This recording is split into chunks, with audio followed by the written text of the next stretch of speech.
Hello, this is Nandini Darji, and today I want to talk about this topic, which has very significant impact on a democratic system, and that is the electoral bonds.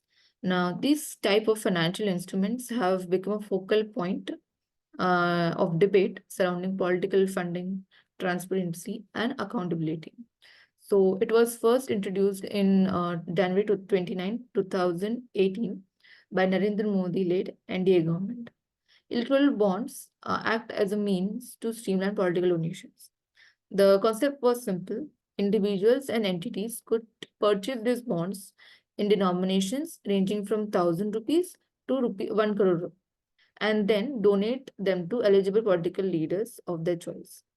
Now, the process seems to be straightforward enough, with bonds being available at selected branches of State Bank of India and donors needing only a KYC compliant account to make a purchase.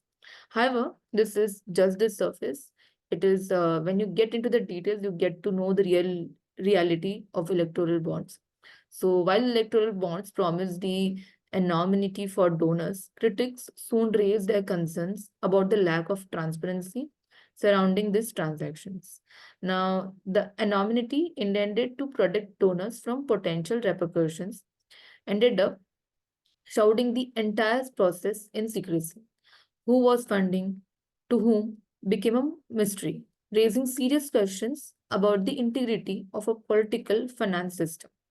Now, the whole situation came to head with the recent SBI case. That is, SBI, in compliance with the Supreme Court mandate a post April 2019, and it disclosed details about electoral bonds.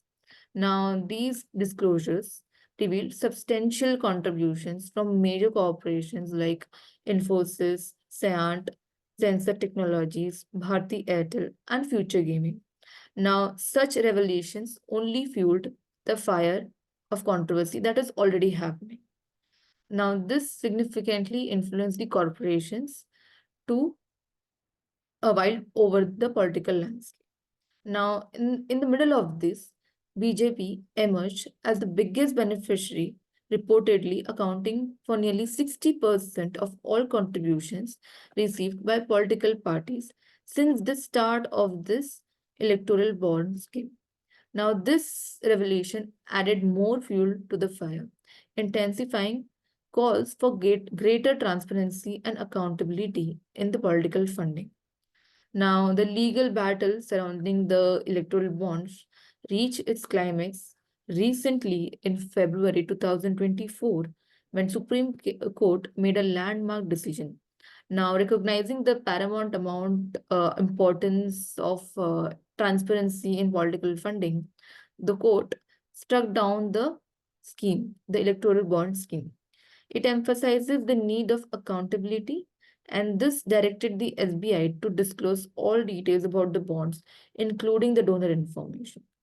The fallout from this decision cannot be overstated.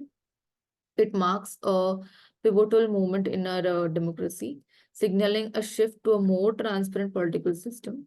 So voters now have the power to hold parties accountable for their funding sources, ensuring that those in power are truly the representative of the people they serve. But this victory of transparency did not come without its challenges. The electoral bond saga serves as a stark reminder of the delicate balance between the transparency and privacy in political funding. With anonymity was meant to protect the donors. Now that was meant for a privacy reasons, but it advertently obscured the very transparency the system out to achieve. So, as we move forward, it is imperative that from this case, we should strike a balance between the transparency and privacy, ensuring that our political finance system remains true to the principles of democracy. That is, one should know where the funding is happening from. Only that is how we came to have a government of the people, by the people, for the people. Uh, Thank you so much.